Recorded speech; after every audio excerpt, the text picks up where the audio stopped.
नमस्कार, मैं हूं Abodh Srivastava. Amazing thought, amazing message, amazing information की दिशा में एक कदम और आगे।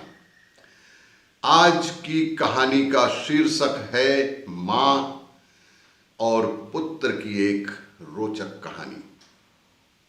एक मां और एक पुत्र की रोचक कहानी। एक बार मां और पुत्र दोनों जल मार्ग से कहीं यात्रा पर जा रहे थे और दोनों ही रास्ता भटक गए। वे दोनों एक जगह पहुंचे जहां आजू बाजू आसपास दो टापू थे। मां ने पुत्र से कहा कि अब लगता है हम दोनों का अंतिम समय आ गया है और दूर दूर तक हमें कोई सहारा नहीं दिख रहा है। मां ने बहुत चिंतित होकर कहा कि अब दूर दूर तक हमें कोई सहारा नहीं दिख रहा है। अचानक उन्हें एक उपाय सूझा। अपने पुत्र से कहा कि वैसे भी हम अंतिम समय नजदीक है, तो हमारा अंतिम समय लग रहा है, तो क्यों ना हम ईश्वर की प्रार्थना करें।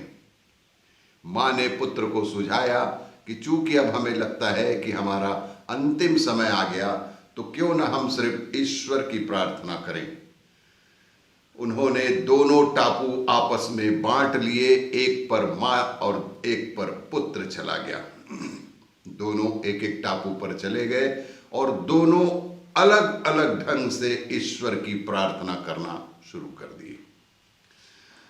पुत्र ने ईश्वर से कहा कि हे भगवान, इस टापू पर पेड़ पौधे उग जाएं, जिसके फल फूल से हम अपनी भूख मिटा सकें। प्रार्थना सुनी गई। तत्काल पेड़ पौधे उग गए और उसमें फल फूल भी आ गए। उसने कहा कि हे, ये तो बड़ा चमत्कार हो गया। फिर उसने ईश्वर से प्रार्थना की कि मुझे एक सुंदर स्त्री प्रदान करें, जिससे हम यहां उसके साथ रहकर अपना परिवार बसाएं। उसने ईश्वर से प्रार्थना की कि मुझे एक सुंदर स्त्री दे दीजिए ताकि मैं यहां रहकर अपना परिवार बसा सकूं। तत्काल एक सुंदर स्त्री प्रकट हो गई।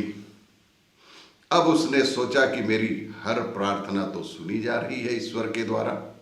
उस लड़के ने सोचा कि मेरी हर प्रार्थना सुनी जा रही है, तो क्यों ना हम ईश्वर से यहां से बाहर निकलने का रास्ता मांग लें। उसके दिमाग में आया कि क्यों ना हम इस टापू से बाहर निकलने का रास्ता ईश्वर से मांग लें। और उसने ऐसा ही किया। उसने प्रार्थना की कि एक नाव आ जाए जिसमें हम सवार होकर यहां से बाहर निकल जाएं। तत्काल ईश्वर की कृपा से एक नाव प्रकट हुई और पुत्र उसमें सवार होकर बाहर निकलने लगा। उसमें पुत्र अपनी पत्नी के साथ सवार होकर उस टापू से बाहर निकलने लगा। तभी एक कड़कदार आवाज में आकाशवाणी हुई, बेटा तुम अकेले जा रहे हो, अपनी मां को साथ नहीं लोगे। आकाशवाणी हुई कि बेटा तुम अपने परिवार के साथ जा रहे हो, मां को नहीं लोगे। तो पुत्र ने कहा, उनको छोड़ो, वो इसी लायक हैं। प्रार्थना तो मां ने भी की, लेकिन आपने उनकी एक भी नहीं सुनी। हम दोनों ने एक साथ प्रार्थना शुरू की थी। प्रार्थना तो मां ने भी की, लेकिन आपने उनकी एक भी ना सुनी। शायद मां का मन पवित्र नहीं है, तो मां को इसका फल भोगने दो। इस तरह उसके मन के विचार से पुनः आकाशवाणी हुई और आकाशवाणी में उसे आवाज सुनाई दी कि बेटा, क्या तुम्हें पता है कि तुम्हारी मां ने प्रार्थना में ईश्वर से क्या कहा था? कि तुम्हें पता है कि तुम्हारी मां ने ईश्वर से प्रार्थना में क्या मांगा था? पुत्र बोला, नहीं। तो सुनो, तुम्हारी मां ने एक ही प्रार्थना की थी कि हे भगवान, मेरा बेटा आपसे जो मांगे उसे उसे ही दे देना। प्रभु हम सबको इस लायक बनाना और हमेशा सद्बुद्धि देना कि हम अपने माता पिता के साए में हमेशा खुश रहें, क्योंकि माँ सदैव ही अपने से पहले अपने बच्चों का सोचती है। और भी इसी तरह कहानियों के लिए देखते रहिए मेरा वीडियो। लाइक करें, शेयर करें और सब्सक्राइब अवश्य करें। धन्यवाद।